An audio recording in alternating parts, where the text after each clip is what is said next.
স্কুলের স্যারকে বরবেশে দেখে ১৬ বছর বয়সী তারিনের বুক কেঁপে উঠল।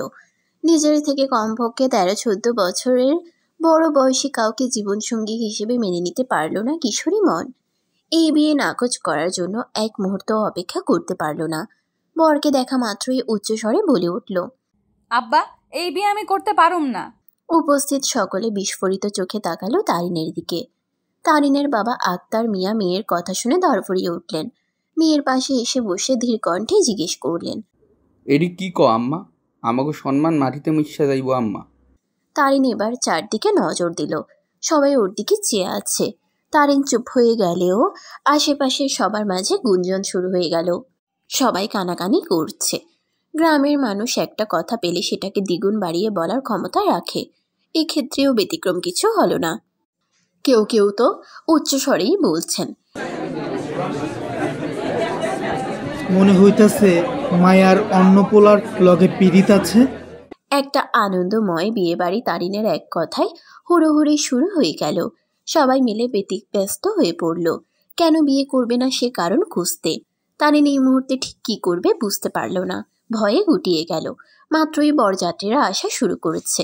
মুহূর্তেই পুরো বাড়ি জুড়ে ছেয়ে গেল মেয়েকে জোর করে বিয়ে দেওয়া হচ্ছে। আমজাদ সাহেবের কানে কথাটা যেতেই সে তড়িঘড়ি করে তারিনের কাছে ছুটে আসলেন।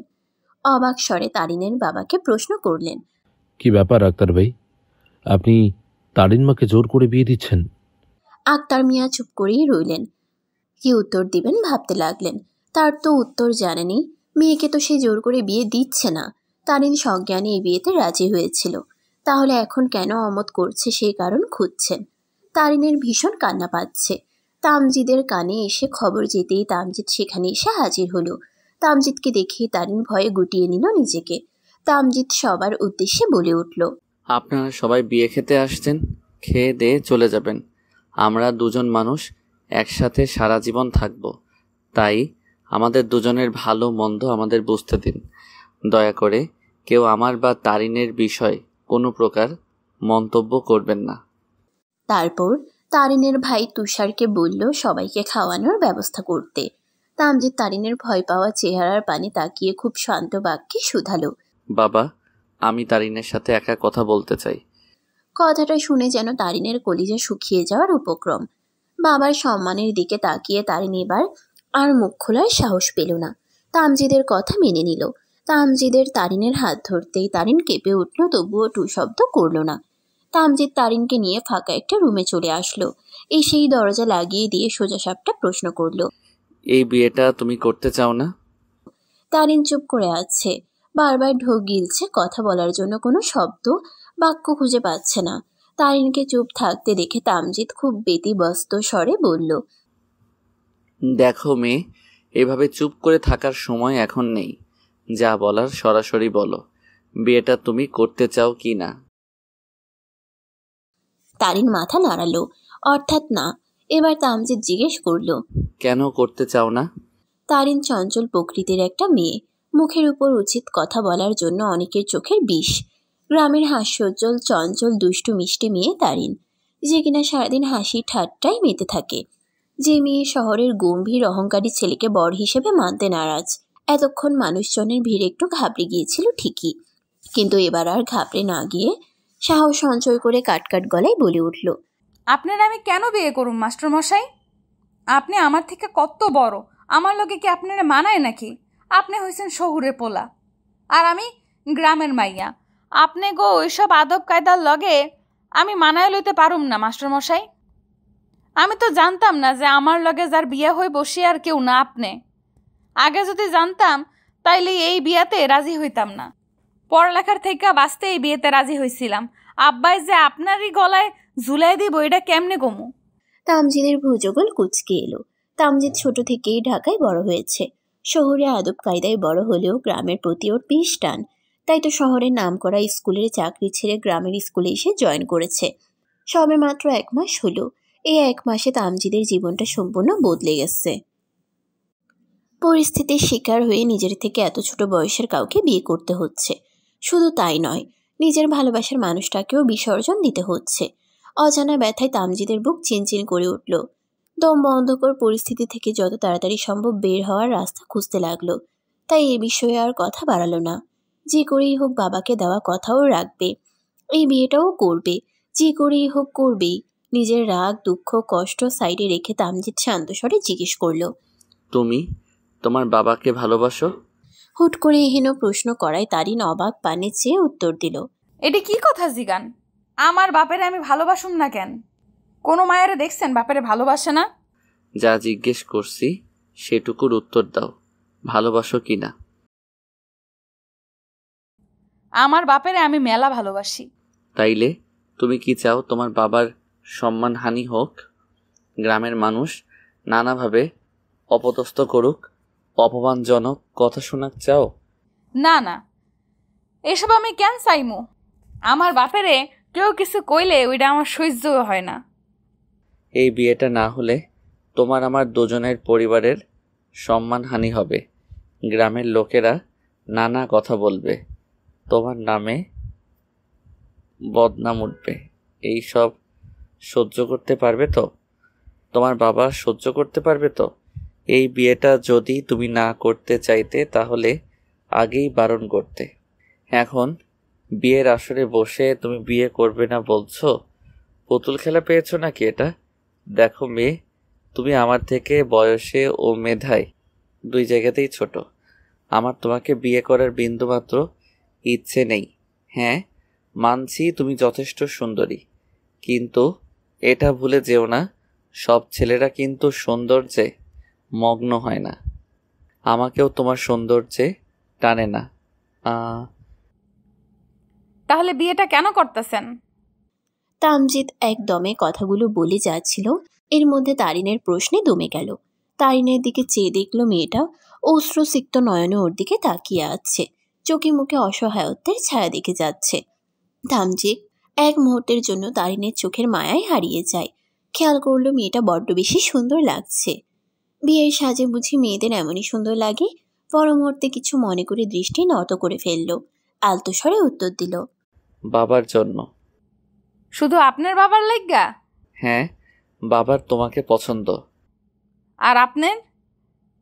তামজিৎ থেমে গেল।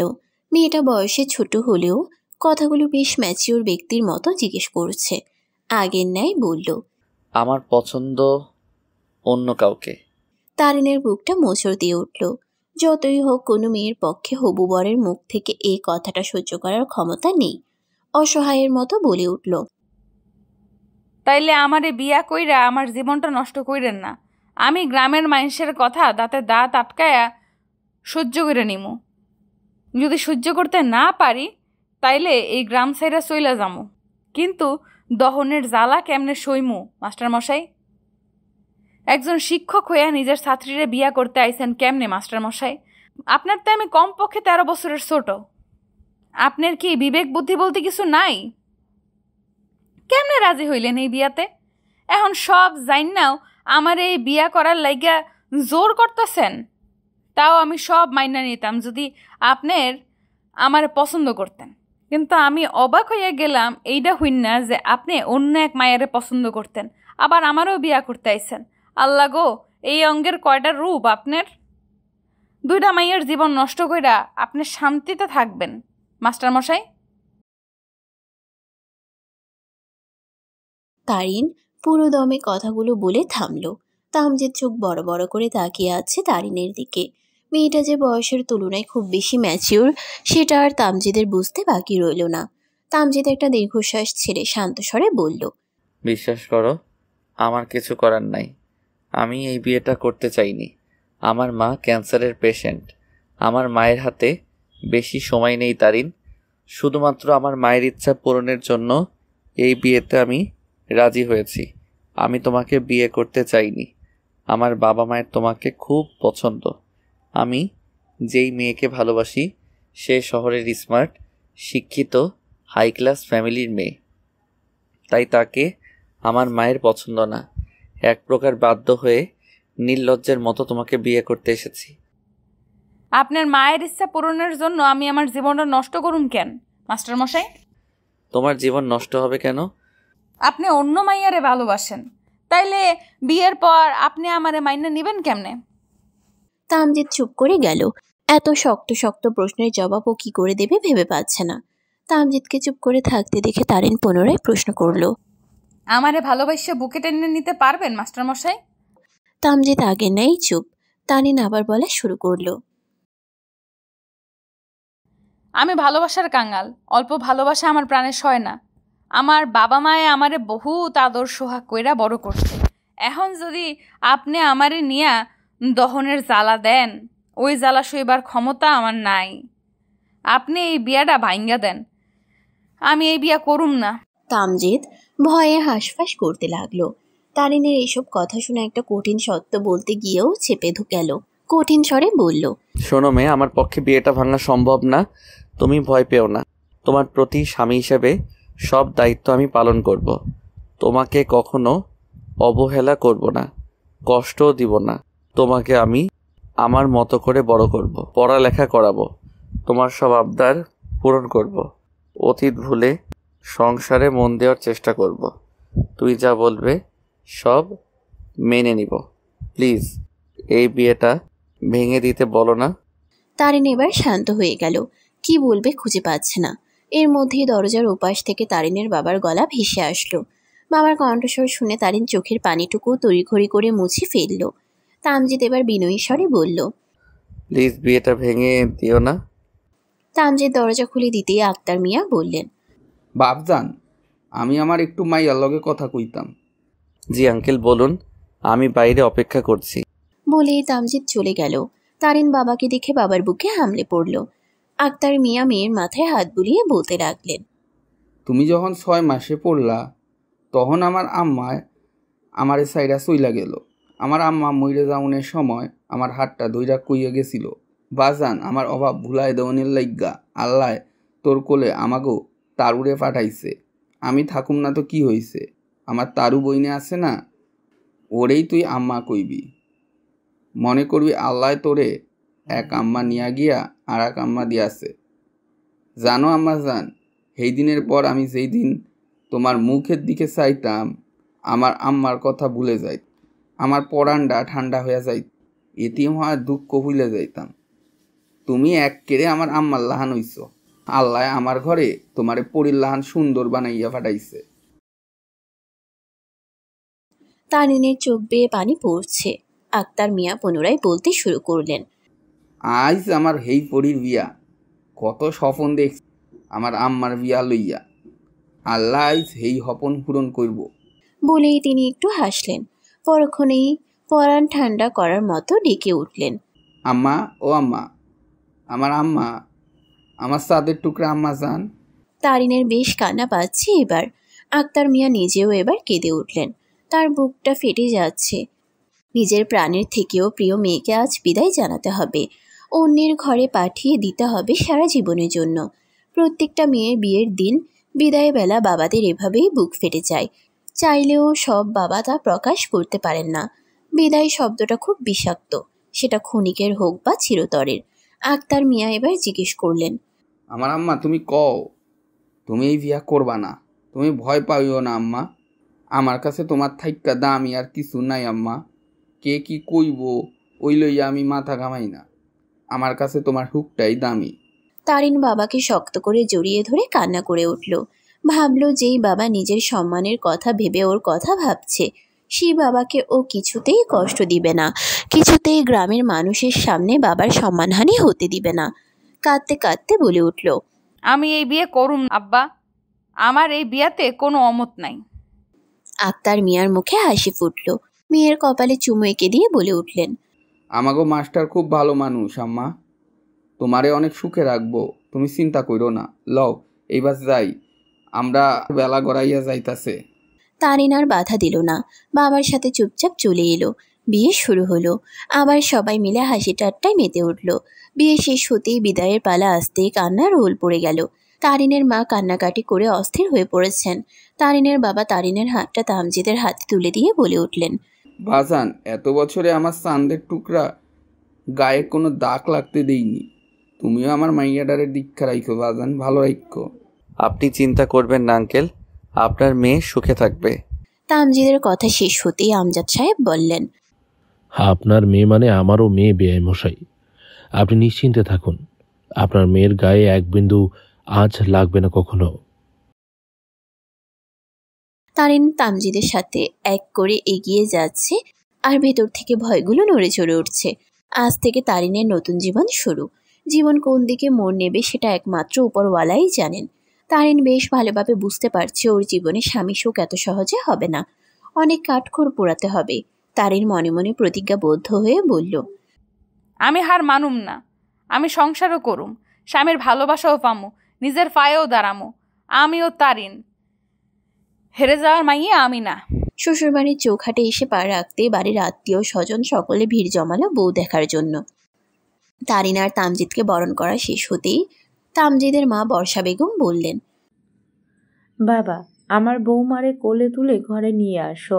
মায়ের এহেতুক আবদারের উপর তামজিদ বারণ করতে পারল না। তারিনকে কোলে তুলে নেওয়ার জন্য হাত বাড়াতেই কোথা থেকে একটা মেয়ে এসে সবার সামনে তামজিদকে জড়িয়ে ধরল। তামজিদ ঠাই দাঁড়ানো, ভয় আর অস্বস্তির সাথে সাথে মেয়েটাকে সরানোর চেষ্টা করলো, কিন্তু মেয়েটা সরল না, বরং আরো শক্ত করে জড়িয়ে ধরল। আমজাদ সাহেব, বর্ষা বেগম দুজনেই বিস্ময়ে চোখের পাতা ফেলতে ভুলে গেলেন। তারিন যেন আকাশ থেকে পড়ল, কয়েক পা পিছিয়ে গেল। জীবন কোন কাঠগড়ায় এনে দাঁড় করালো তারিনকে। বধূ বরণের সময় চোখের সামনে নিজের স্বামীকে অন্য একটা মেয়ে আষ্টে পিষ্টে জড়িয়ে ধরে আছে। এমন দৃশ্য তারিনের মতো কিশোরী মনের মেয়ের পক্ষে সহ্য করা সম্ভব না। সারা শরীর একবার ঝাঁকুনি দিয়ে কেঁপে উঠল। তামজিদ একবার তারিনের দিকে আর একবার ওর বাবা মার দিকে তাকাচ্ছে। তারিনের অশ্রুসিক্ত চোখের দিকে তাকিয়ে তামজিদ উচ্চস্বরে বলে উঠল, দিশা, কি করছো? ছাড়ো আমাকে, এখানে বড়রা আছেন। আমার সম্মান নষ্ট করো না, ছাড়ো আমাকে। দিশাকে ছাড়ানোর চেষ্টা করলো কিন্তু পারল না। দিশা কিছুতেই তামজিদকে ছাড়ছে না। বর্ষা বেগম এবার গর্জে উঠে বলে উঠলেন, তাজ, এই মেয়েকে এক্ষুনি তোর থেকে সরে আসতে বল। কি নির্লজ্জ মেয়ে। তার কথা শেষ হতে না হতেই আমজাদ সাহেব কঠোর কণ্ঠে বললেন, এই মেয়ে, যদি আমার ছেলের থেকে দূরে না আসো তাহলে আমার থেকে খারাপ কেউ হবে না, বলে দিলাম। বর্ষা বেগম পুনরায় বললেন, দেখছো না, তাজের পাশে ওর বিয়ে করা বউ দাঁড়িয়ে আছে। সব জেনে বুঝিয়ে শুনে দেখে এতটা নির্লজ্জ হতে কি করে পারছ? পরিবার থেকে ন্যূনতম শিক্ষাটুকু দেয়নি তোমাকে। এক্ষুনি সরে আসো বলছি। আমাকে কঠিন হতে বাধ্য করো না। চারপাশে সবাই মিলে দিশাকে বকে যাচ্ছে, কিন্তু ওর সেদিকে কোনো ধ্যান নেই। ও তামজিদকে জড়িয়ে ধরেই বলতে লাগলো, ছাড়বো না, কিছুতেই ছাড়বো না। আমারটা শুধু আমারই থাকবে। বর্ষা বেগম এবার নিজেকে নিয়ন্ত্রণ করতে পারলেন না, রাগে ফুসফুস করে বললেন, তবে রে। বলেই তিনি এগিয়ে গেলেন সেদিকে। দিশাকে সরিয়ে আনার জন্য হাত বাড়াতেই কেউ একজন তার হাতটা ধরে ফেলল। বর্ষা বেগম অবাক হয়ে পাশে তাকাতেই দেখলেন তারিন তার হাতটা ধরে আছে। তারিনের মুখে আশ্চর্যজনক মিষ্টি হাসি। তা দেখে বর্ষা বেগম অবাক হলেন বটে। অবাক স্বরে জিজ্ঞেস করলেন, বৌমা, তুমি আমার হাত ধরলে যে? আম্মা, মাফ কইরেন এমনে হাত ধরার লেগা, কিন্তু আমি থাকতে আপনি কেন কষ্ট করতে যাইবেন? উপস্থিত কেউ ওর কথা বুঝল না। জিজ্ঞাসুক চোখে তাকিয়ে রয়েছে সবাই। তা দেখে তারিন পুনরায় বর্ষা বেগমের উদ্দেশ্যে বলে উঠল, আম্মা, একটু সাইডে আহেন। বর্ষা বেগম খানিকটা সরে আসতেই তারিন গিয়ে দাঁড়ালো তামজিদের মুখোমুখি। তামজিদের চোখে একবার চোখ রাখলো। পরক্ষণেই দিশার হাতটা শক্ত করে ধরে ছিটকে সরিয়ে এনে ধাক্কা মেরে দূরে সরিয়ে দিল। তারিনের এহেন কাণ্ডে সবার চক্ষু চড়ক গাছ। তামজিদের মুখ বিস্ময়ে হাঁ হয়ে আছে। বর্ষা বেগম আর আমজাদ সাহেব চোখ বড় বড় করে তাকিয়ে আছে তারিনের দিকে। দিশা হঠাৎ এমন ধাক্কা সামলাতে না পেরে মুখ থুবড়ে গিয়ে আমজাদ সাহেবের পায়ের কাছে পড়ল। কিছু সেকেন্ডের ব্যবধানে ওর সাথে ঠিক কী হলো এটা বুঝতে পারল না। দিশার মুখের অবস্থা দেখে বর্ষা বেগমের মুখে হাসি ফুটল। মনে মনে তারিনকে বেশ বাহবা দিলেন। তামজিদ দিশার দিকে এগিয়ে যাওয়ার জন্য পা বাড়াতেই তারিন হাত ধরে ফেলল। চোখের ইশারায় যেতে বারণ করলো। তামজিদের গায়ের পাঞ্জাবিটা ঝাড়তে ঝাড়তে বলল, এখন আপনি বিবাহিত মাস্টার মশাই। আপনার বউ আপনার সামনে দাঁড়াইয়া থাকাকালীন পর নারী আপনারে সোহাগ কইরা ধইরা রাখবো, এটা আপনি কোনো দিন ভাববেন না। তারিনের অধিকার তারিন খুব ভালো কইরা বুঝা লইতে পারে। তিশার এবার চৈতন্য কেটে গেল। নিজেকে সামলে উঠে দাঁড়ালো। তারিনের দিকে অগ্নিদৃষ্টিতে চেয়ে রাগে ফোঁস করলো কিছু সময়। তারপর এগিয়ে গেল তারিনের দিকে। চিৎকার করে বলল, আমার গায়ে হাত তোলার সাহস কে দিয়েছে তোমাকে? ছোটবেলার থেকে আমার সাহসখানা বড্ড বেশি। গাইয়া ভূত, তুমি আমার মুখে মুখে কথা বলছো? তোমাকে আমি... বলেই তারিনকে থাপ্পড় দেওয়ার জন্য হাত উঠাতেই তারিন খপ করে হাতটা ধরে ফেলল। হুঁশিয়ারি বাক্যে বলে উঠল, আমার শরীরে হাত দেউনের মতো সাহস একদম করেন না ফা। দিশা পুনরায় চিৎকার করে উঠল। তামজিৎ চেয়ে দেখল তারিন দিশার হাতটা মুচড়ে ধরে আছে। দিশা ব্যথায় এবার কুকিয়ে উঠল। ব্যথাতুর স্বরে বলল, এই মেয়ে, আমার হাত ছাড়ো, আমার লাগছে। শোনেন শহুরে আফা, বয়সে আপনি আমার থেকে বড়, কিন্তু গায়ের জোরে না। আপনি আমার বড় বইল্লা আজকে স্থার পাইয়া গেলেন, নয়তো দেখাইয়া দিতাম তারিন কি জিনিস। দিশা সহ প্রত্যেকে তারিনের কর্মকাণ্ডে ভারী অবাক। তামজিৎ এতটাই বিস্মিত যে কথা বলার ভাষা খুঁজে পাচ্ছে না। তারিনকে ঠিক কী বলা উচিত এই মুহূর্তেও খুঁজে পাচ্ছে না, তাই চুপচাপ দাঁড়িয়ে থেকে তারিনকে দেখছে। বর্ষা বেগম আর আমজাদ সাহেবের মুখে তৃপ্তির হাসি। তারা যেন এমন কাউকে এই মুহূর্তে আশা করছিলেন। দিশা এবার তামজিদের কাছে গিয়ে বলে উঠল, তাজ, তোমার সামনে এই অশিক্ষিত গাইয়া মেয়েটা আমাকে অপমান করছে, আর তুমি চুপচাপ দাঁড়িয়ে আছো। তুমি না আমাকে ভালোবাসো, তাহলে আমাকে এমন একটা পরিস্থিতিতে ফেললে কি করে? সবার সামনে আমার সম্মান নষ্ট করলে কি করে? যেখানে তোমার আমার পাশে থাকার কথা ছিল, আমাকে মেন্টালি সাপোর্ট করার কথা ছিল, সেখানে তুমি আমার বাড়িতে এসে আমারও আমার পরিবারের মান সম্মান ডুবিয়ে দিলে। দিশা, তোমার থেকে অন্তত আমি এমনটা আশা করিনি। যাই হোক, এসব কথা পরে হবে। আমার ঝামেলা ভালো লাগছে না, আর যদি নিজের বাকি সম্মানটুকু বাঁচাতে চাও তাহলে এবার তুমি আসতে পারো। বলেই তামজিৎ সেখানে আর এক মুহূর্তও দাঁড়ালো না। বড় বড় পা ফেলে ভেতরে চলে গেল। দিশা তামজিদের পিছু ছুটে যাওয়ার জন্য পা বাড়াতেই তারিন ধরে ফেলল, বলল, কি কইল হোনেন নাই? আপনি এবার আইতে পারেন, দরজা খোলাই আছে। দিশার আগে ফেটে পড়ে চিৎকার করে বলল, চুপ, একদম চুপ, অশিক্ষিত গাইয়া ভূত একটা। একদম বাড়াবাড়ি করতে আসবে না আমার সাথে। ছোট লোক একটা, বড় লোকের ছেলে পেয়ে গলায় ঝুলে পড়েছো, আবার বড় বড় কথা বলতে এসেছো। তারিন দিশাকে থাপ্পড় মারার জন্য হাতে এগিয়ে নিয়েও থেমে গেল। দাঁতে দাঁত চেপে বলে উঠল, আপনি যদি আমার থেকে বয়সে অনেক বড় না হতেন তাহলে আমি হাতের 5 আঙুলের ছাপ আপনার গালে এঁটে দিতাম। কি বললেন আমি অশিক্ষিত? হ্যাঁ, আমি অশিক্ষিত। সদ্য এসএসসি পাশ করা মেয়ে যদি অশিক্ষিত হয় তাহলে আমি অশিক্ষিত। অন্যের স্বামীর উপর ঢলে পড়ার মতো শিক্ষিত হতে চাই না। আমি গ্রামের মেয়ে বলে গাইয়া ভূত হয়ে গেলাম, তাই না? ওকে ফাইন, আমি গাইয়া ভূত। মরে যাওয়ার আগে অবধি গাইয়া ভূতই থাকবো। স্মার্ট মানে যদি হয় আপনার মতো নির্লজ্জ বেহায়া, তাহলে আমি সেই স্মার্ট কোনোদিনও হতে চাই না। আশা করি বুঝতে পারছেন। আপনাকে আজকে প্রথম ও শেষবার সাবধান করে দিচ্ছি, আমার স্বামীর থেকে দূরে থাকবেন, নয়তো দেখবেন তারিন কি জিনিস। এখন আসতে পারেন, এমনিতেই আমি খুব টায়ার্ড, সারাদিন অনেক ধকল গেছে, আর পারছি না। আপনি আসুন, আমাদের একটু শান্তি দিন। বলেই দিশার হাত ধরে দরজার বাইরে এক প্রকার ধাক্কা মেরে ছেড়ে দরজাটা বন্ধ করে দিল। জোরে হাঁফ ছাড়ল, মনে মনে বলল, তারিনের সাথে লাগতে আইলে এমন অবস্থাই হইব। বাসর রাতে স্বামীর কলার চেপে ধরে দাঁড়িয়ে আছে তারিন। চোখে মুখে তার অগ্নিঝরা রাগ। সব ঝামেলা শেষে রাতে ঘরে ঢুকে তারিনকে কিছু শক্ত বাক্য শুধাতেই তারিন বাঘিনী রূপে তামজিদের উপর হামলে পড়েছে। চেঁচিয়ে বলতে লাগলো, আপনি কি ছেলে খেলা পাইছেন সব? কেমন পুরুষ আপনি মাস্টার মশাই? আপনাদের মতো পুরুষদের কি বলে জানেন? ব্যক্তিত্বহীন কাপুরুষ বলে।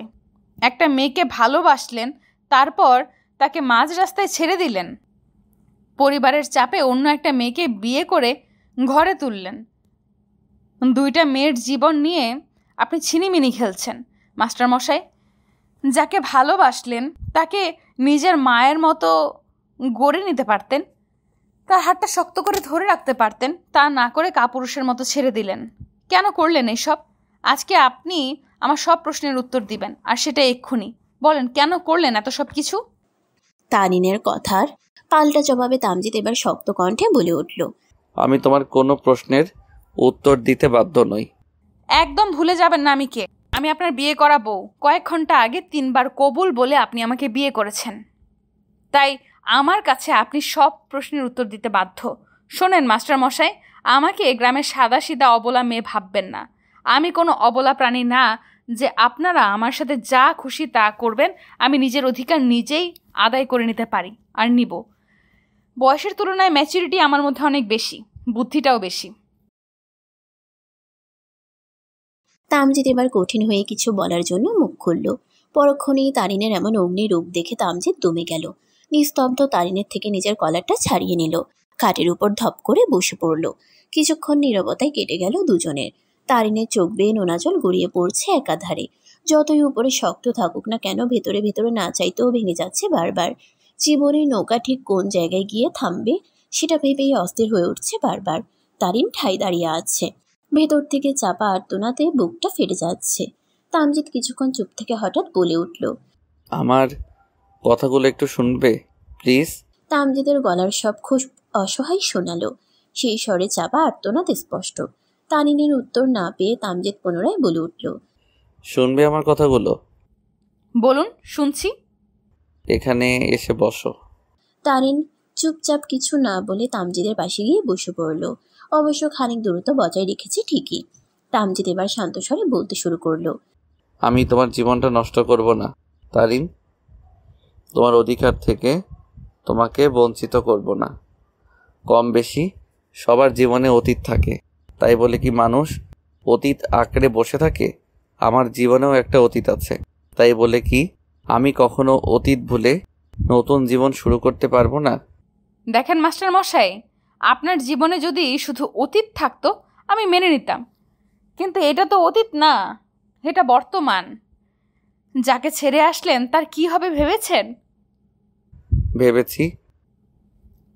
ভাবলে ছেড়ে আসলেন কিভাবে? কি করব আমি? তুমি একবার আমার জায়গায় নিজেকে কল্পনা করো, তারপর বলো কি করতাম আমি। আপনার মায়ের কেন পছন্দ না দিশা আপুকে? দিশা শহরের স্মার্ট মেয়ে। আসলে আপনার মায়ের যেমন মেয়ে পছন্দ তেমন করে দিশা আপুকে গড়ে তুলতে পারতেন। চেষ্টা করেছিলাম, হয়নি। কেন হয়নি মাস্টার মশাই? তামজিদ এবার দীর্ঘশ্বাস ছাড়ল। তারিন প্রশ্নোত্তর চোখে তামজিদের মুখ পানে তাকিয়ে আছে। কেন হয়নি? আমার মা কোনোভাবেই মেনে নিবে না দিশাকে। দিশাকে তার অকারণেই বড্ড অপছন্দ। অকারণে কাউকে অপছন্দ করা যায় না। দিশা খুব ভালো মেয়ে, বিশ্বাস করো। তোমার সাথে বাজে ব্যবহার করেছে, আমি মানছি। ওর জায়গায় থাকলে তুমিও হয়তো এমনটাই করতা। শিক্ষিত, ভদ্র, স্মার্ট ও ভালো ফ্যামিলির মেয়ে দিশা। আমাদের সম্পর্ক খুব বেশি দিনের না, মাস 6 হবে, কিন্তু বন্ধুত্বটা সেই কলেজ লাইফ থেকে। আস্তে আস্তে ওর প্রতি কখন যে ভালোবাসা জন্মে গিয়েছিল টের পাইনি। বড্ড ভালোবেসে ফেলেছিলাম ওকে, পেয়েও হারিয়ে ফেললাম। না পাওয়ার যন্ত্রণা কোনো এক সময় ভুলে যাওয়া যায়, কিন্তু পেয়েও যেই মানুষ শখের জিনিস হারায়, সেই মানুষ যন্ত্রণা ভুলে কি করে? তারিন খেয়াল করলো তামজিদের চোখ অশ্রুসিক্ত। তারিনের বুকটাও কেঁপে উঠল, সঙ্গে সঙ্গে প্রশ্ন করে বসলো, তাইলে আমি কেমনে সইমু মাস্টার মশাই? মানে? তারিন এবার অশ্রুসিক্ত নয়নে তামজিদের দিকে তাকালো। তামজিদ তারিনের দিকেই চেয়েছিল। দুজনের চোখে চোখে একবার বনিবনা হয়ে গেল। তারিন দৃষ্টি ফিরিয়ে নিল, প্রসঙ্গ এড়িয়ে গিয়ে বলল, কিছু না, আমার ভালো লাগতেছে না। তাহলে তুমি ফ্রেশ হয়ে এসে শুয়ে পড়ো, সারাদিন অনেক ধকল গেছে। এর মধ্যেই তামজিদের ফোনটা বেজে উঠল। তামজিদ তারিনের দিকে একবার আর চোখে তাকালো, তারপর বলল, দিশা ফোন দিয়েছে, তুমি ফ্রেশ হতে যাও, আমি আসছি। বলেই বাইরে যাওয়ার জন্য পা বাড়াতেই তারিন হাত ধরে আটকে দিল। তামজিদের হাতের থেকে ফোনটা ছুঁড়ে মেরে নিয়ে রিসিভ করলো। লাউড স্পিকারে দিতেই ওপাশ থেকে দিশার কণ্ঠ ভেসে আসলো, তাজ, আমি তোমাকে সত্যিই ভালোবাসি। তোমাকে ছাড়া আমি থাকতে পারছি না। প্রতি মুহূর্তে আমার দম বন্ধ হয়ে আসছে। প্লিজ তুমি এই মেয়েটাকে ছেড়ে দাও। তুমি যেভাবে বলবে আমি সেভাবেই তোমার মায়ের মনের মতো হয়ে উঠবো। তোমার হাতে এখন আর সেই চান্স নেই দিশা। তোমাকে আমার মায়ের কাছে অনেকবার আনার চেষ্টা করেছি, তুমি আসোনি। আমার থেকেও তোমার কাছে তোমার ক্যারিয়ারের মূল্য অনেক বেশি ছিল। এখন আমার আর কিছু করার নেই। প্লিজ তাজ, তুমি এই গাইয়া মেয়েটাকে ছেড়ে দাও। ওর পাশে তোমাকে একটুও মানাচ্ছে না। এবার তামজিদের উত্তরের অপেক্ষায় না থেকে তারিন বলে উঠল, আমার পাশে আমার স্বামীকে না মানালেও তাকে সারা জীবন আমার সাথেই থাকতে হবে। স্বামীর অধিকার আর ভালোবাসা দুটোই আমি আদায় করে নিব। আর আমাদের স্বামী স্ত্রীর মাঝে যদি কোনো কাটা আসে তাহলে তাকে শিকড় সহ উপড়ে ফেলে দিব, মনে রাখবেন। বলেই ফোনটা কেটে দিল। তামজিদের উদ্দেশ্যে বলল, এখন থেকে যার তার ফোন রিসিভ করার আগে মনে করে নেবেন আপনি বিবাহিত। আপনার স্ত্রীর এই সব কিছু পছন্দ নাও হইতে পারে। বলে টেবিলের উপর থেকে একটা শাড়ি নিয়ে ওয়াশরুমে ঢুকে গেল। ওয়াশরুমে গিয়ে দরজার ছিটকিনি আটকে দরজায় পিঠ ঘেঁষে বসে পড়ল। এতক্ষণে জমানো সব কষ্ট আর্তনাদগুলো এবার বেরিয়ে এসলো। তারিন মুখ চেপে কান্না করে উঠল, যেন শব্দ না হয়। নিজেকে খুব অসহায় লাগছে। মায়ের কথা বড্ড মনে পড়ছে। মায়ের বুকে মাথা রেখে একটু কাঁদতে মন যাচ্ছে ওর। সব কিছু হঠাৎ করেই এত পরিবর্তন হয়ে গেল কেন? জীবন কি অন্যরকম হতে পারতো না? জীবনে হঠাৎ করেই একটা কিশোরী মেয়েকে কত বড় বানিয়ে দিল। জীবন বড় অদ্ভুত। তারই নিজে নিজেই কান্নারত স্বরে বলে উঠল, কেন এমন হইল আল্লাহ? আমি কি এমন চাইছিলাম? আমার আব্বার কত স্বাদ ছিল আমার লইয়া। আমি আমার জামাইয়ের কাছে রানীর মতো থাক। আব্বা, আজকে তোমারে আমি কইতে পারলাম না, তোমার মাইয়া শ্বশুরবাড়িতে রানী হইয়া থাকবো ঠিকই, কিন্তু স্বামীর আদর পাইবো না। তারিনের বুকটা কষ্টে ফেটে যাচ্ছে। যখন একটা মেয়ে বুঝতে শিখে তখন থেকে বিয়ে, স্বামী, শ্বশুরবাড়ি এসব নিয়ে প্রতিটা মেয়েরই স্বপ্ন থাকে। ওয়াশরুম থেকে বেরিয়ে আসতেই দেখলো তামজিদ বিছানায় উপর হয়ে ঘুমিয়ে আছে। ড্রিম লাইটের আবছা আলোয় মুখটা বড্ড মায়াময় দেখাচ্ছে। চুলগুলো এলোমেলো হয়ে কপালের উপর ছড়িয়ে আছে। গায়ের কালো রঙের একটা টি শার্ট ও ট্রাউজার। তামজিদের মুখের দিকে তাকাতেই তারিনের বুকটা ধক করে উঠল।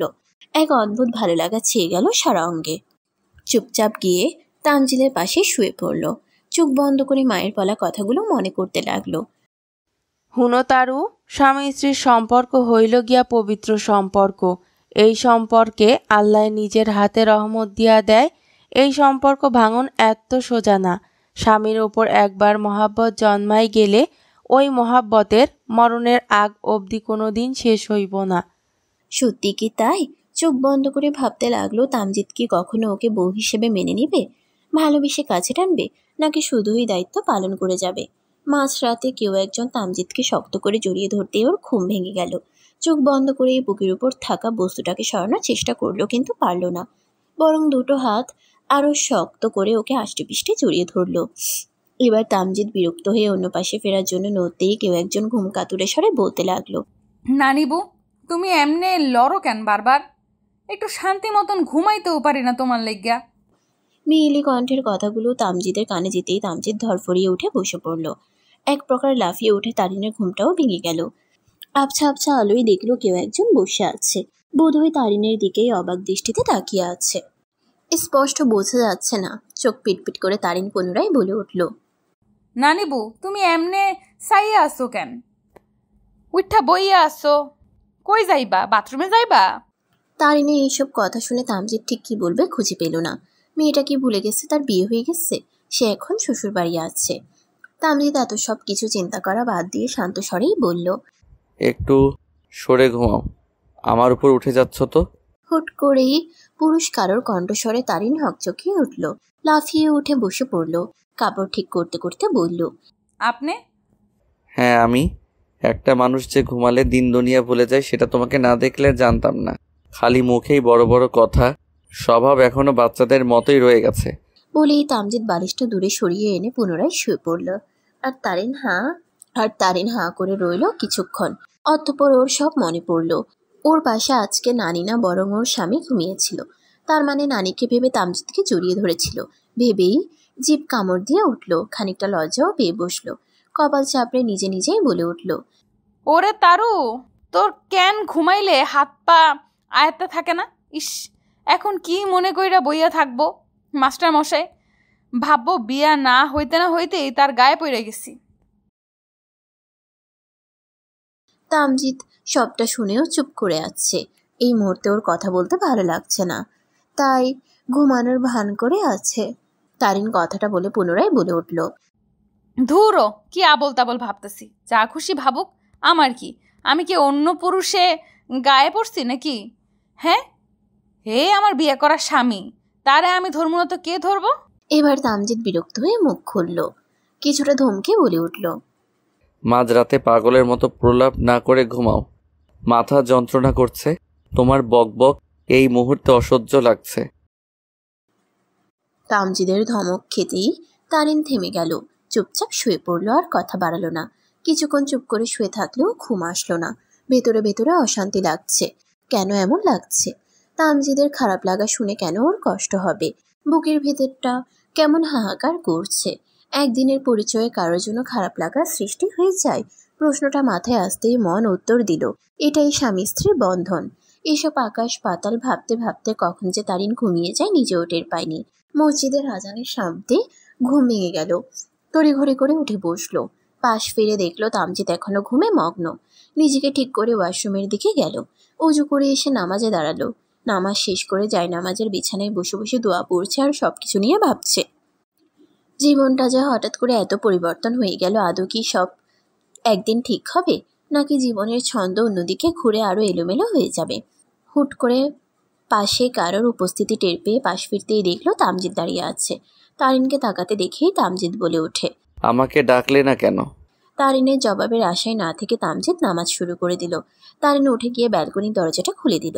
সাথে সাথে একটা স্নিগ্ধ সতেজ বাতাস ওর গা ছুঁয়ে দিল। ফজরের পরে ভোরের নিস্তব্ধতা, সতেজ বাতাস, চারদিকে পাখির কিচির মিচির আর গ্রামের সুন্দর প্রকৃতি, সব মিলিয়ে মনটা নিমিষেই ভালো হয়ে গেল। বুকের উপর থেকে যেন ভারী কিছু সরে গেল। মন মেজাজ দুটোই ফুরফুরে হয়ে গেল। হাঁটতে বের হবে? হুট করে তামজিদের কণ্ঠে তারিন পেছন ফিরে তাকালো। চুলগুলো খোপা করে নিতে নিতে জিজ্ঞেস করলো, কই যাইমু? চলো হেঁটে আসি, কিছু কথা আছে আমার। তারিন মাথা নাড়িয়ে সাই দিল। তারপর দুজনে মিলে বেরিয়ে আসলো বাসা থেকে। তামজিদ বাসা থেকে বের হয়ে কিছুক্ষণ হাঁটলেই সামনে বিশাল বড় ধানের ক্ষেত। সারি সারি সবুজ ছোট ছোট ধান গাছ দাঁড়িয়ে আছে। হালকা হালকা বাতাস বইছে চারদিকে। এখনো ভোরের দিকে গ্রামে বেশ শীত পড়ে। তারিন গায়ে জড়ানো কাপড়টা দিয়ে নিজেকে ঢেকে নিল। তামজিদ তা দেখে প্রশ্ন করলো, শীত লাগছে? না, ভালোই লাগতেছে। তামজিদ আর কিছু বলল না। দুজনে হাঁটতে হাঁটতে বিলের মাঝে এসে দাঁড়ালো। ধানের আইল দিয়ে হাঁটতে তারিন অভ্যস্ত, কিন্তু তামজিদের বড্ড অসুবিধা হচ্ছে। একটা সময় গিয়ে তামজিদ পা পিছলে পড়ে যেতে নিলেই তারিন ধরে ফেলল।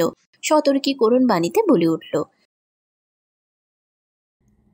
দেখে হাঁটবেন তো মাস্টার মশাই, পইরা যাইতে নেহনি। তামজিদ নিজেকে সামলে নিল। ততক্ষণে সামনেই ছোট্ট একটা জায়গা খালি, হয়তো এখানে কোনো সবজি বা কিছু বোনা হবে। দুজনে গিয়ে সেখানটায় দাঁড়ালো। তারিনের বেশ ভালো লাগছে এই সময়টা। কিছু সময়ে নীরবতা কাটিয়ে তামজিদ জিজ্ঞেস করলো, তুমি কি আর পড়াশোনা করবে না? হ, আলবাত করমু। আমি অনেক পড়াশোনা করমু, চাকরি করুম, আমি ডাক্তার হইমু। মাস্টার মশাই, আমার ছোটকালের থেকে এই একটাই স্বপ্ন আছে। ডাক্তারের কি দাম দেখেন না? আমাগো গ্রামে যারা অসহায় আছে তারা টাকার অভাবে রোগ হইলেও ডাক্তারের কাছে যাইতে পারে না। 500-1000 টাকা ভিজিট দিয়ে ডাক্তার দেখাইতে হয়। এত টাকা দিয়ে কি সবাই ডাক্তার দেখাইতে পারে নাকি? তাই আমার আব্বাই কইতো, আম্মা জান, তোরে আমি ডাক্তার বানামু, তুই বড় হইয়া অনেক বড় ডাক্তার হইবি, গ্রামের সকলের সেবা করবি। বলেই তারিন দীর্ঘশ্বাস ছাড়লো। তামজিদ পুনরায় প্রশ্ন করলো, তাহলে বিয়ে দিল কেন এত তাড়াতাড়ি? আপনার আব্বার লাইগা? আমার বাবার জন্য মানে? হ্যাঁ, আপনার আব্বার লাইগেই। আপনার আব্বার আমার নাকি মেলা পছন্দ হয়েছে।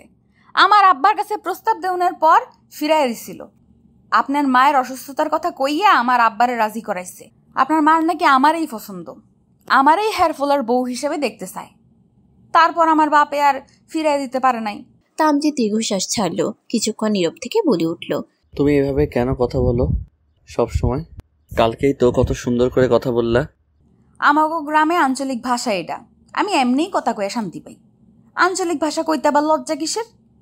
আঞ্চলিক ভাষার কথা কইয়া যেই শান্তি পাওয়া যায়, আমনে গো শুদ্ধ ভাষায় ওই শান্তি আমি পাই না। তাই আমি এই ভাষাতেই কথা কম। যেই সময় শুদ্ধ ভাষার দরকার পড়বো সেই সময় শুদ্ধ ভাষাতেই কথা কম, বুঝছেন? তামজিদ এইসব প্রসঙ্গ বাদ দিয়ে বলল, তোমাকে একটা অনুরোধ করব। করেন। দিশাকে আর কিছু বলো না প্লিজ। আমি জানি তুমি তোমার জায়গায় ঠিক, কিন্তু দিশার অবস্থাটাও একটু বুঝো। দিশার তো এখানে কোনো দোষ নেই, তাহলে ও কেন শুধু শুধু অপমানিত হবে? যত যা অপমান করার আছে আমাকে করো, আমি দোষী, আমার দোষের শাস্তি আমাকেই দিও, দিশাকে না প্লিজ। তারিন কিছু বলল না, চুপ করেই রইল। তামজিদ একটু থেমে পুনরায় বলতে লাগলো, তুমি আমার স্ত্রী। আমি একটা মেয়ের জীবন এলোমেলো করেছি ঠিকই, কিন্তু তোমার জীবন এলোমেলো করব না। আমি তোমার জীবন সুন্দর করে সাজিয়ে তুলব। তোমার স্বপ্ন আমি পূরণ করব। ঢাকা নিয়ে তোমাকে ভালো কলেজে ভর্তি করাবো। স্বামী হিসেবে আমার যা যা দায়িত্ব কর্তব্য রয়েছে সব পালন করব। তোমার সব পরিস্থিতিতে আমি তোমার পাশে থাকব, ছায়া হয়ে আগলে রাখব। তোমাকে কখনো সামান্য কষ্টটুকু পেতে দিব না। শুধু শুধু ভালোবাসতে পারবেন না, এই তো? নিজের স্বামীর মুখে অন্য মেয়েকে ভালোবাসার কথা শুনলে যে কারো হৃৎপিণ্ডে রক্তক্ষরণ শুরু হয়ে যাবে। সেদিক দিয়ে দেখতে গেলে তারিন বড্ড শান্ত হয়ে আছে, কোনো প্রতিক্রিয়া করছে না। একজন ষোড়শী কন্যার মনে এখনো ভালোবাসার নিখুঁত অনুভূতিগুলো ঠিক করে জন্ম নেয়নি, তাই হয়তো তারিনও আজ সবটা বুঝতে পারছে না বলেই চুপচাপ মেনে নিচ্ছে। সে যেদিন বুঝবে সেদিন বোধহয় তারিনের হৃদয়ও ক্ষতবিক্ষত হবে। তামজিৎ নীরবতা কাটিয়ে বলে উঠল, বিশ্বাস করো, আমি অনেক চেষ্টা করেছিলাম। তুই বারবার আমাকে বলছো না আমি দুটো মেয়েকে ঠকিয়েছি, কিন্তু এটা সত্যি না, একদম না, সত্যি না। তাহলে কোনটা সত্যি মাস্টারমশাই? কোনো সম্পর্ক বিয়ে অবধি নিয়ে যাওয়ার জন্য দুজনের সমানভাবে চেষ্টা করতে হয়, কিছু স্যাক্রিফাইস করতে হয়। দিশা আমাকে ভালোবাসে ঠিকই, কিন্তু আমার জন্য স্যাক্রিফাইসটা করতে পারলো না। আমার মা দুটো শর্ত দিয়েছিল। এক, দিশাকে গ্রামে থাকতে হবে, চাকরি করা যাবে না। দুই, নয়তো আমাকে ছাড়তে হবে। দিশা দুটোর একটাতেও রাজি হয়নি। দিশা আমাকেও ছাড়বে না, আবার মায়ের শর্তেও রাজি হবে না। দিশা নিজের ক্যারিয়ার নিজের মতো করে গড়ে তুলতে চেয়েছিল, আর আমার মা ছিল ঘরোয়া বউ। বলেই পুনরায় থামল তামজিৎ। ওর চোখে জল স্পষ্ট। এবার তারিনের বড্ড মায়া হচ্ছে মানুষটার জন্য। না জেনেই মানুষটাকে কত খারাপ কথা বলে ফেলেছিল। তারিন চুপ করে তামজিদের দিকে তাকিয়ে রইল। তামজিদের কণ্ঠ কিছুটা কম্পিত শোনালো এবার, কাঁপাকাঁপি স্বরেই বলে উঠল, অনেকভাবে দিশাকে বুঝিয়েছিলাম যে মা যা বলছে মেনে নিতে, পরে বিয়েটা হয়ে গেলে না হয় আমি সবটা ম্যানেজ করে নিব। কিন্তু দিশা রাজি হয়নি, বরং আমাকে বলেছে আমার পরিবার ছেড়ে ওর কাছে চলে যেতে। এখন তুমি বলো, এটা কি একজন ছেলের পক্ষে সম্ভব? যার মা মৃত্যুর দুয়ারে, সেই ছেলের পক্ষে মাকে ছেড়ে প্রেমিকাকে বিয়ে করে চলে যাওয়া সম্ভব? তারিন চুপ রইল, উত্তর দিল না। নীরবেই কেটে গেল কয়েক মুহূর্ত। তামজিৎ আকাশের দিকে তাকিয়ে চোখ বন্ধ করতেই 2 ফোঁটা অশ্রুকণা দুপাশ বেয়ে গড়িয়ে পড়ল। তারিনের কেন যেন বুকের ভেতর চিনচিনে ব্যথা করছে। কেন হচ্ছে এমন? তারিন নিজ স্বরেই বলে উঠল, বাসায় যাইবেন না মাস্টারমশাই? হুম, তাহলে চলেন যাই। আর একটু বসে যাই। তারিন আর কিছু বলল না, আগের ন্যায় চুপ করে গেল। দুজন কথা বলতে বলতে সামনের একটা গাছের গুড়িতে বসে পড়েছিল। সেখানটায় এখনো দুজন পাশাপাশি বসে আছে। তারিন চারদিকে তাকিয়ে প্রকৃতির সৌন্দর্য দেখতে ব্যস্ত। চারিদিকটা সবুজে সবুজে ভরে আছে। ভোরের আলো এবারে স্পষ্ট ফুটে উঠেছে। সূর্যের লাল আভা ছেয়ে আছে আকাশ জুড়ে। হালকা শীতল বাতাস বারবার বসন্তের জানান দিচ্ছে। তারিন মনে মনে ভাবছে, গ্রামের সৌন্দর্য যে একবার উপভোগ করতে শিখে যায়, তার শহরের দালান কোঠা ধুলিস্যাৎ লাগে। তারিনের ভাবনায় ছেদ ঘটে তামজিদের অসহায় কিছু বাক্যে। তামজিৎ আনমনেই বলল, জানো মেয়ে, একপাক্ষিক কিছু টিকিয়ে রাখা যায় না। একপাক্ষিক সম্পর্ক টিকিয়ে রাখতে গেলে দেখবা তোমার হৃদয় ক্ষত হবে। সম্পর্কের দড়ি টেনে ধরে রাখলে তোমার হাত ক্ষত বিক্ষত হবে। একপাক্ষিক চেষ্টায় তুমি কখনো সফল হবে না। একপাক্ষিক জবানবন্দিতে ন্যায় বিচার পাবে না। আবার কোনো বিষয়ে একপাক্ষিক আগ্রহ দেখালে কষ্ট তোমাকেই পেতে হবে। একপাক্ষিক সব কিছু ভয়ানক বিষাদে ভরপুর, বিষের চেয়েও বিষাক্ত। তারিন মানুষটার মুখের দিকে তাকিয়ে রইল। কি চমৎকারভাবে লোকটা কথা বলতে জানে, যে কেউ তার কথাটা মুগ্ধ হতে বাধ্য। লোকটার কণ্ঠস্বরে আলাদা একটা মায়া কাজ করে। তামজিৎ পাশ ফিরে চোখের পানিটুকু মুছে নিল। দীর্ঘশ্বাস ছেড়ে বলে উঠল, আমি এখনো দিশাকে ভালোবাসি ঠিকই, কিন্তু দিশাকে আঁকড়ে ধরে বাঁচতে চাই না। এত সহজে সব কিছু ভুলে যাওয়া আমার পক্ষে সম্ভব না। আমি এত তাড়াতাড়ি সব কিছু মেনে নিতেও পারবো না। তোমাকে ভালোবাসতেও পারবো না। আমার সময় লাগবে। তারিন, আমাকে একটু সময় দিবে প্লিজ? আপনার উপর আমার কোনো জোর নাই মাস্টারমশাই। আপনার যত সময় লাগে নিয়েন, কিন্তু আমার ঠকায়েন না। একজনকে ঠকিয়েছি, তোমাকে ঠকানোর মতো পাপ করব না। তোমার সাথে আমার সম্পর্কটা পবিত্র। এই পবিত্র সম্পর্কের অমর্যাদা আমি করব না। নিশ্চিন্তে থাকো মেয়ে। তারিন আগের ন্যায় চুপ। আজকে কেন যেন লোকটার কথাগুলো শুনতে ভালো লাগছে। নীরবে শুনছে সব। শোনাই যেন ওর একমাত্র কাজ। কারোর কথার মায়ায় পড়া প্রেমে পড়ার চাইতেও মারাত্মক কঠিন কাজ। তারিন, বলুন। আমার বন্ধু হবে? আমি? হ্যাঁ তুমি তো আমার স্ত্রী। আর ভালো স্ত্রী হতে হলে সবার আগে স্বামীর ভালো বন্ধু হয়ে উঠতে হয়, জানো? তারিন এবার তামজিদের দিকে অসহায় চাহনি নিক্ষেপ করলো। সে চাহনিতে স্পষ্ট জানান দিচ্ছে যে ও জানে না। তারিনের চাহনি পানে তাকিয়ে তামজিদ কিছুটা হাসলো। তারিনের গাল টেনে বলে উঠল, বাচ্চা, জানতে হবে না, আমি শিখিয়ে দেব, ঠিক আছে? একেবারে ঠিক আছে। চলো এবার বাড়ি যাই। আচ্ছা চলেন। বলেই সামনে এক পা দিতেই তামজিদ তারিনের হাতটা ধরে ফেলল। শান্ত বাক্যে শুধালো, তুমি আজকের থেকে এভাবে কথা বলবে না। কেন? কারণ আমরা 2 দিন পর শহরে চলে যাব। তখন তোমাকে আমার পরিবেশের সাথে মানিয়ে চলতে হবে। তাই এখন থেকেই এই অভ্যাসটা বদলে ফেলো। তারিনও মাথা নাড়িয়ে সাই দিল। তারপর দুজনে মিলে বাড়ি ফিরে এলো। সেদিন ওদের ঘরোয়াভাবে বৌভাত হয়েছে।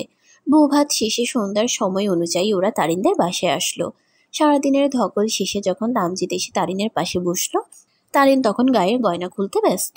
তারিনকে দেখা মাত্রই তামজিদ জিজ্ঞেস করলো, তোমাদের রেজাল্ট দিবে কবে? তারিনের মুখটা তখনই চুপসে গেল। অসহায় মুখ করে তামজিদের দিকে তাকিয়ে বলল, গুনে গুনে আর 10 দিন পর। তুমি আমাকে বিয়ের দিন মিথ্যা বলেছিলে কেন? তারিন এক মুহূর্তের জন্য অবাক হলো। পরক্ষণেই চট করে বুঝে গেল তামজিদ কিসের কথা বলেছিল। উত্তর না দিয়ে অন্যদিকে ঘুরে বসলো। তামজিদ বলল, এই মেয়ে, তুমি কি ভুলে গিয়েছিলে যে আমি তোমার স্কুলের শিক্ষক? তাই তুমি কেমন ছাত্রী সেটা আমি এই কয়েকদিনে অল্প হলেও বুঝেছি। সায়েন্সে পড়ুয়া কোনো ছাত্রী অবশ্যই খারাপ ছাত্রী না যে সে পড়া থেকে বাঁচতে বিয়েতে রাজি হবে। তারিন খানিকটা লজ্জা পেল এবার। কাল তো মুখে যা আসছে বলে গেছে, কোনো কথাই ভেবেচিন্তে বলেনি। তবে এটা সত্যি যে তারিন নিজের স্বপ্ন নিয়ে সিরিয়াস হলেও পড়তে ওর একটুও ভালো লাগে না। একদিক দিয়ে সত্যি ও বিয়েতে এই জন্যই রাজি হয়েছিল। তারিনকে চুপ থাকতে দেখে তামজিদ পুনরায় প্রশ্ন করল, এই যে মেয়ে, উত্তর দিচ্ছ না কেন? সত্যি মাস্টার মশাই, আমার পড়তে একটুও ভালো লাগে না। তামজিদের মাথা ঘুরে গেল। যে মেয়ে কয়েক ঘন্টা আগে নিজের স্বপ্ন নিয়ে এত সিরিয়াসভাবে বলল, সেই মেয়ে এখন বলছে পড়তে ভালো লাগে না। তামজিদ কিছুক্ষণ চুপ করে থেকে বলতে শুরু করলো, শোনো মেয়ে, ডাক্তার হওয়া মুখের কথা না। ডাক্তার হতে হলে আমাকে পড়তে হবে, অনেক কষ্ট করতে হবে, অনেক খাটুনি খেটে তবেই তুমি ডাক্তার হতে হবে। এবার থেকে তোমার পড়াশোনার দায়িত্ব আমি তুলে নিলাম। তোমার ভালো স্বামী হতে না পারি, কিন্তু ভালো বন্ধু হয়ে থাকবো তোমার পাশে। ভালোবাসতে না পারি, তবে তোমার সাথে সাথে সব পরিস্থিতিতে মানিয়ে নেওয়ার চেষ্টা করব। প্রথমের কথাগুলো শুনে তারিন খুশি হলেও শেষের কথাগুলো শুনে ওর মুখটা চুপসে গেল। তার মানে কি তামজিদ ওকে কোনোদিন ভালোবাসতে পারবে না? এভাবেই শুধু মানিয়ে চলবে সারা জীবন? ভালোবাসতে না পারলে বিয়ে করছেন কেন মাস্টার মশাই? তারিন আনমনে অস্পষ্ট স্বরে প্রশ্নটা করে বসল। তামজিদের ইন্দ্রদয়ে সবটুকু বাক্য বোধগম্য হলো না। প্রশ্ন করল, কিছু বললে? কই না তো। প্রতি উত্তরে তামজিদ মিষ্টি হাসি উপহার দিল। তারিন কি যেন ভাবলো কিছুক্ষণ। পরক্ষণে ভাবুক স্বরে প্রশ্ন করল, মাস্টার মশাই, কিছু মনে না করলে কয়েকটা প্রশ্ন জিজ্ঞেস করি? অবশ্যই। আপনি তো এখানে স্কুলের চাকরি নিয়েছেন, সবে মাসখানেক হলো, তাহলে এখন আবার ঢাকা যেতে চাচ্ছেন কেন?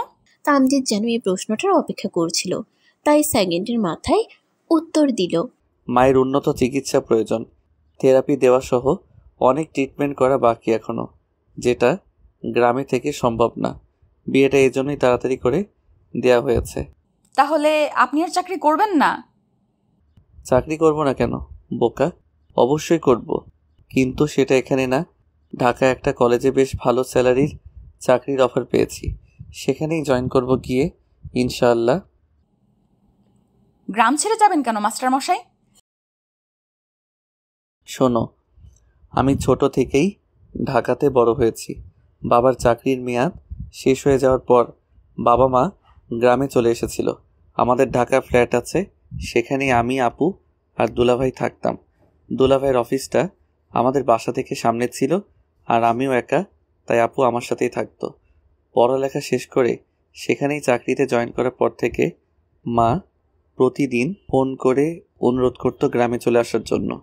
গ্রামের প্রতি আলাদা টান ছিল, কিন্তু তবুও অত ভালো চাকরিটা ছেড়ে আসতে মন সায় দেয়নি প্রথমে। মাসখানেক আগে আমার মায়ের বোন মেরু ক্যান্সার ধরা পড়ে। অলরেডি এটা 4 স্টেজ পার হয়ে গেছে। শরীরের সমস্ত হাড়ে ক্যান্সারের জীবাণু ছড়িয়ে গেছে, তাই মায়ের রিকভারি করার চান্স নেই বললেই চলে। বাকিটা আল্লাহ ভরসা। তামজিৎ এটুকু বলেই থামলো। ছেলেটার ভীষণ কষ্ট হচ্ছে তা তারিন ছেলেটার চোখের দিকে তাকিয়ে বুঝতে পারছে। কোনো ছেলের পক্ষে মায়ের মৃত্যু রোগের ব্যাখ্যা দেওয়া সহজ কাজ নয়। তামজিদের বুকের ভেতরটা খালি খালি লাগছে বড্ড। ভালোবাসার মানুষটাকে হারিয়েছে, এবার যাকে নিজের চাইতেও বেশি ভালোবাসে তাকে হারাতে হবে। ভাবতে ওর নিঃশ্বাস বন্ধ হয়ে আসছে। কিছুক্ষণ থেমে তামজিৎ শান্ত বাক্যে পুনরায় বলা শুরু করলো। চাকরি পাওয়ার কয়েকদিন পরেই দিশার ব্যাপারটা মাকে জানিয়েছিলাম। তখন থেকেই মা রাজি ছিল না। তখন থেকেই দিশাকে শর্ত দিয়েছিল আর সাথে ভাবার জন্য সময় ও সুযোগ দুটোই দিয়েছিল, কিন্তু দিশা দুটোর একটাও কাজে লাগাতে পারেনি। তারপর যখন মা নিজের অসুস্থতার খবর জানতে পারল, তখনই হুট করে আমার বিয়ে নিয়ে উঠে পড়ে লাগলো। বাধ্য হয়ে মায়ের ভালোর জন্য তার সাথেই গ্রামে চলে আসলাম। এতগুলো দিন দিশার জন্যই মাকে মানানোর চেষ্টায় মত্ত ছিলাম, কিন্তু সফল হইনি আমি। না দিশা আমাকে বুঝলো আর না মা আমাকে বুঝলো। আমার দুজন ভালোবাসার মানুষের একজনও আমাকে বুঝলো না, অথচ দুজনেই আমাকে সত্যিকারের ভালোবাসতো। পুনরায় দীর্ঘশ্বাসের খেলায় মেতে উঠল তামজিৎ। কষ্ট হচ্ছে বড্ড ওর। অসহায় বাক্যে আবার শুধালো। বিশ্বাস করো, দিশা যদি আমার মায়ের কথা মেনে নিত, আমি ওর সব আবদার পূরণ করতাম। আমার মা আর বাঁচবে কয়দিন সেটা উপরওয়ালা ছাড়া আমরা কেউ জানি না। যদিও ডাক্তারদের ভাষ্যমতে ধরে নেই আমার মা বড়জোর 6 মাস কি তারও কম সময় বাঁচবে। এখন তুমি আমাকে বলো, এই 6 মাসের জন্য কি দিশার নিজের ক্যারিয়ার স্যাক্রিফাইস করতে পারতো না? ও তো নিজের জেদ আর ইগো নিয়েই থেকে গেল। আর তোমাদের সবার চোখে আমি ঠকবাজ বাজে পুরুষ হয়ে গেলাম, অথচ আমার চেষ্টার কোনো কমতি ছিল না। মা আর শখের নারী দুজনের জেদ জিতে গেল ঠিকই, মাঝখান থেকে আমি সবটা হারিয়ে ফেললাম। সেটা তোমরা কেউ দেখছো না। তারিন চুপ করেই আছে। তামজিদের চোখে আজকে আর জল নেই, আছে শুধু না পাওয়ার হাহাকার, দহনের জ্বালা। তারিনের বুক কাঁপছে। অজানা অনুভূতিতে গা গুলিয়ে আসছে বারবার। চোখ দুটো ফেটে যেন অশ্রুরা হামলে পড়তে চাচ্ছে। খুব করে ইচ্ছে করছে তামজিদের পাশে বসে তামজিদের কাঁধে হাত রেখে বলতে যে, মাস্টারমশাই, আপনি কষ্ট পাবেন না, আপনার বন্ধু আছে তো, সে আপনাকে সামলে রাখবে। চেষ্টা করেও বলতে পারল না। মনের কথা মনেই রয়ে গেল। তারিন প্রসঙ্গ এড়িয়ে যেতে প্রশ্ন করল। দিশাকে আপুকে আপনার মা মেনে নেয়নি, তার কারণ দিশা আপু শহরের স্মার্ট চাকরিজীবী মেয়ে। আসল কথা হলো আপনার মায়ের চাকরিজীবী মেয়ে পছন্দ না, তাই তো? হ্যাঁ, এটাই মূল কারণ।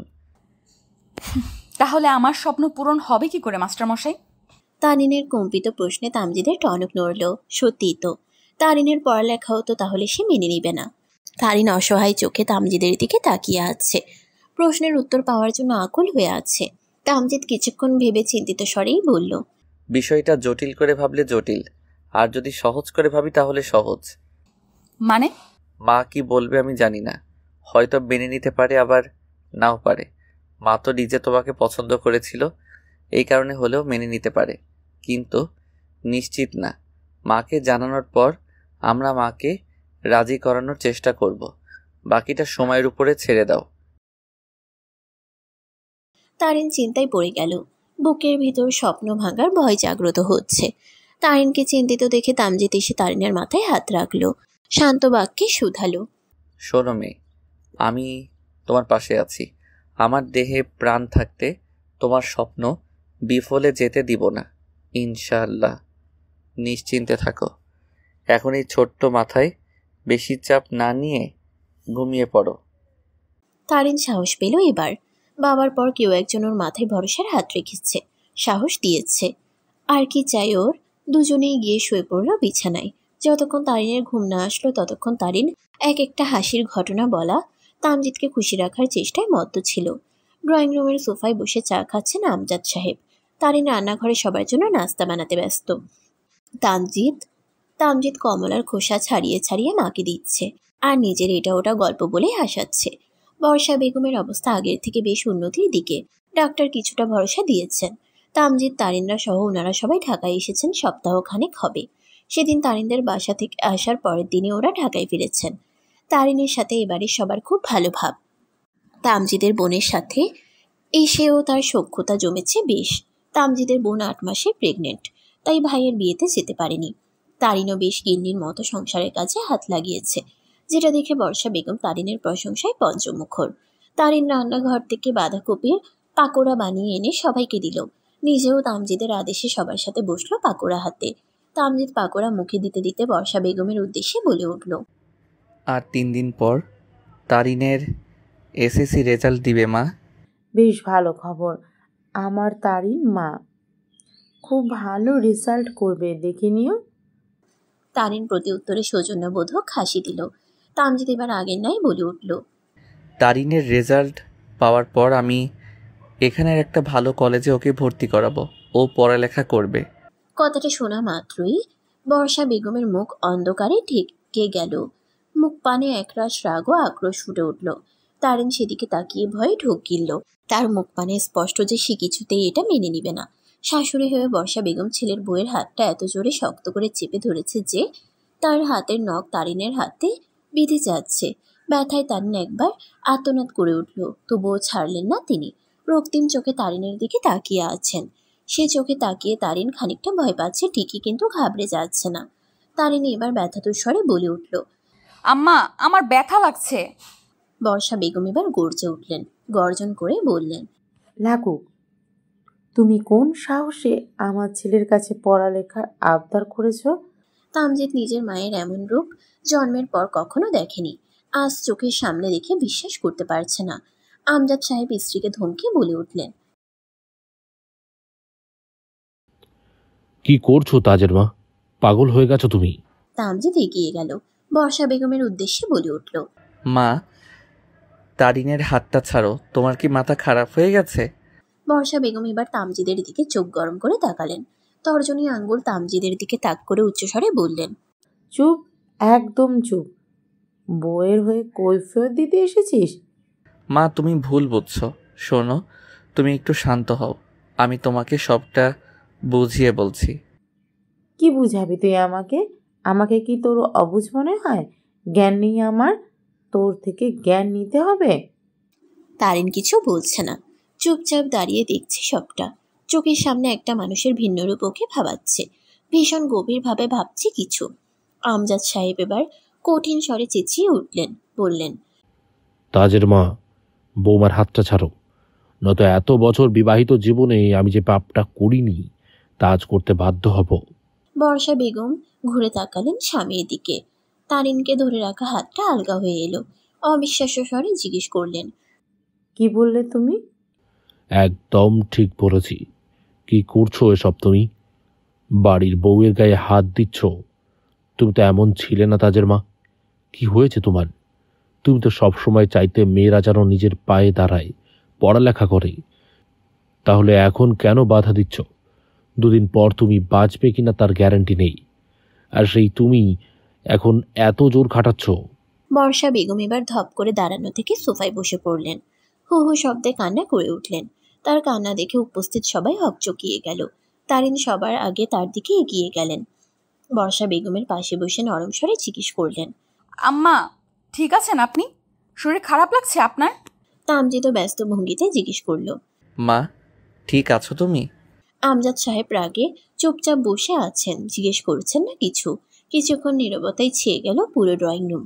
বর্ষা বেগম কাঁদতে কাঁদতে স্বামীর উদ্দেশ্যে বলতে লাগলেন, এই যে বললে না আমি 2 দিন বাঁচব কিনা তার গ্যারান্টি নেই, এখানেই আমার সমস্যা।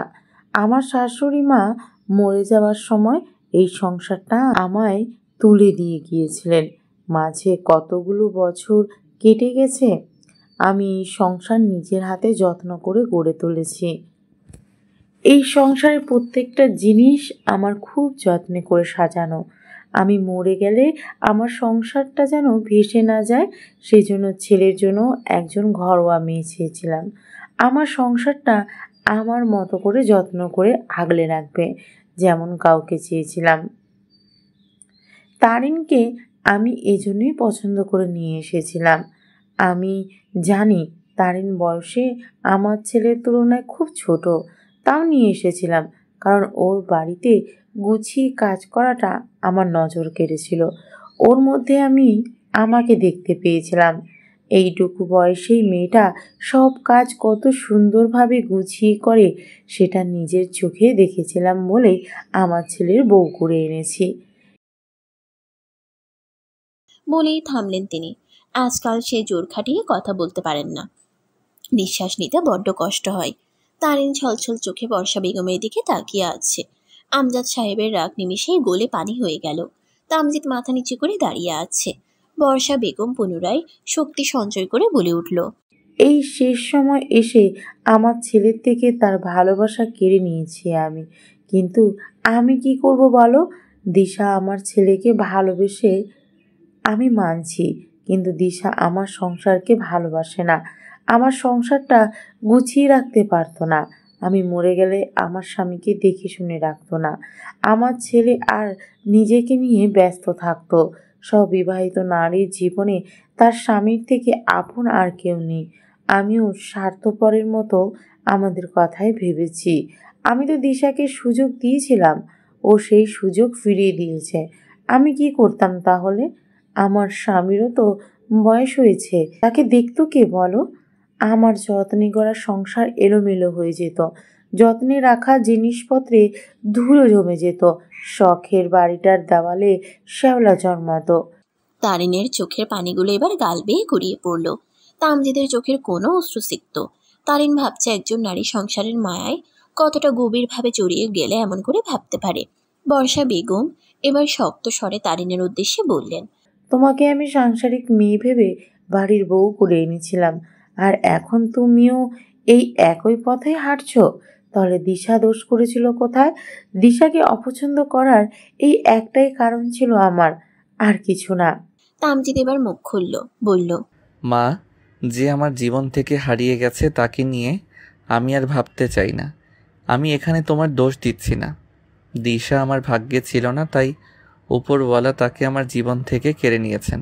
কিন্তু মা, তারিন কেমন সেটা তো তুমি আমার থেকে ভালো করে জানো।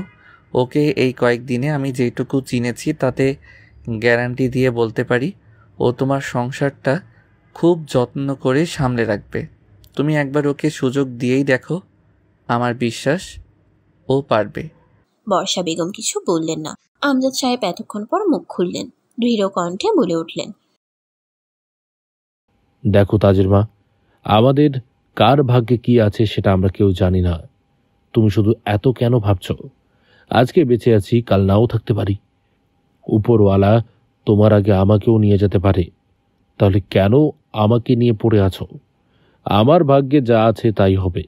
দিশাকে বাড়ির বউ হিসেবে আমিও মানতে নারাজ ছিলাম, কিন্তু তারিন মা খুব ভালো। তুমি খাঁটি সোনা বেছে এনেছ তোমার ছেলের জন্য। সে তোমার সংসার কখনো অযত্নে রাখবে না। তারিন এবার বলে উঠল, আম্মা না চাইলে আমি পড়বো না। তামজিদ বর্ষা বেগমের পায়ের কাছে গিয়ে হাঁটু ভেঙে বসলো। মায়ের হাত আঁকড়ে ধরে বলল, মা, আপু তো সংসার আর পড়ালেখা খুব সুন্দর করে সামলে নিয়েছিল। যখন ভুল করেছে আন্টি ওকে খুব সুন্দর করে শিখে নিয়েছিল। আপু নিজেও চাকরি করেছিল, এখন নিজের প্রয়োজনে ছেড়ে দিয়েছে। আমাদের সমাজে এমন হাজার হাজার মেয়ে আছে যারা ঘরে বাইরে খুব সুন্দর করে ব্যালেন্স রেখে চলছে।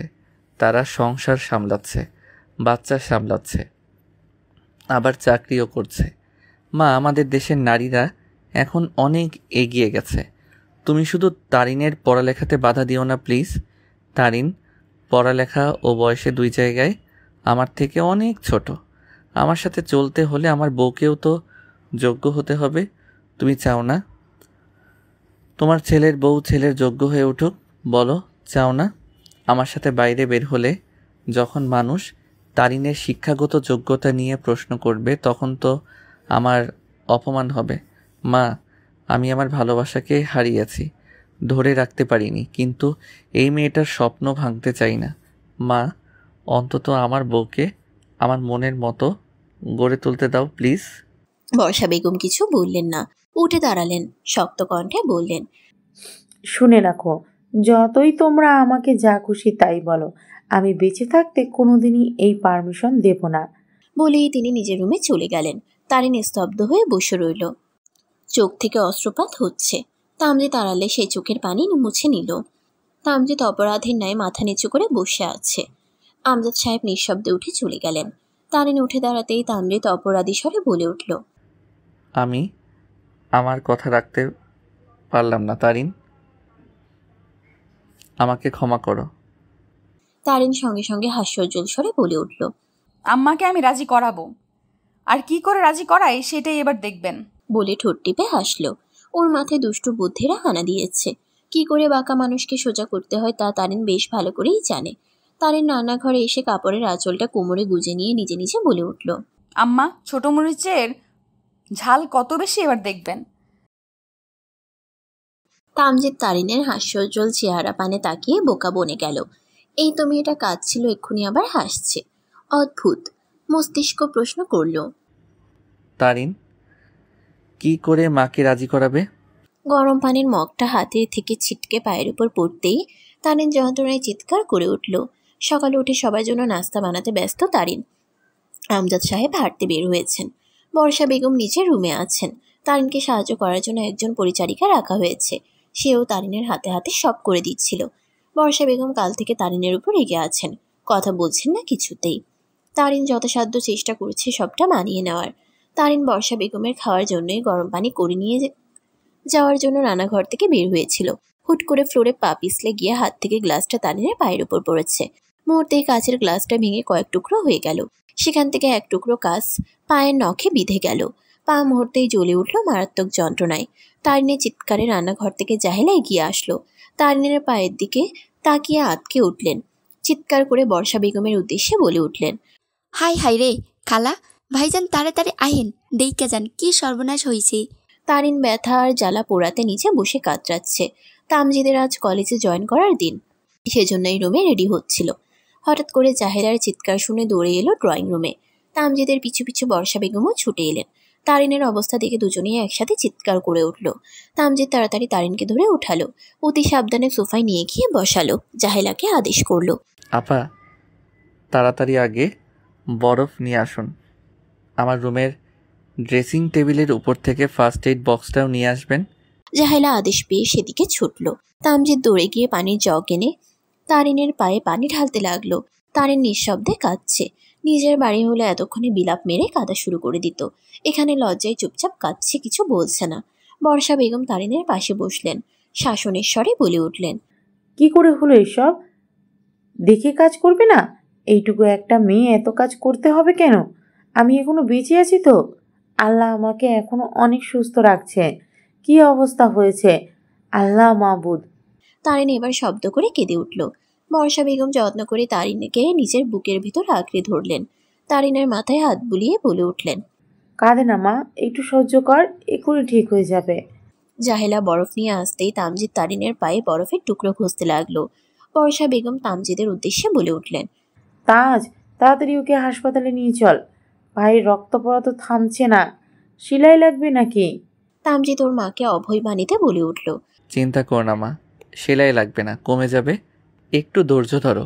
তারপর তারিনের উদ্দেশ্যে শান্ত বাক্যে বলে উঠল, একটু সহ্য করে নাও প্লিজ। তারিন কাঁদছে, কোনো কথা বলছে না।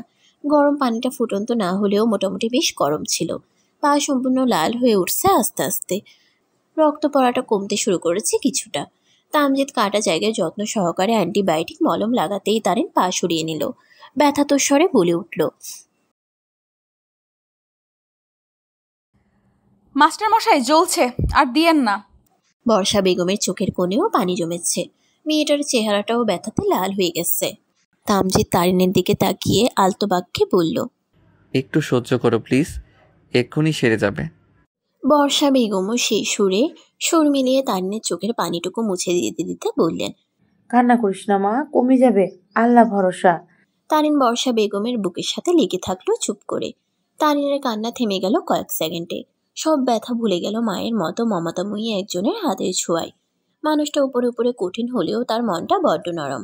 তারিন ভাবছে কত সুন্দর মনের মানুষ হলে একজন শাশুড়ি তার ছেলের বউকে এতটা যত্নে নিজের বুকে আগলে রাখতে পারেন। মায়ের মতো শাশুড়ি পাওয়া ভাগ্যের ব্যাপার, সব মেয়ের এই ভাগ্য হয় না।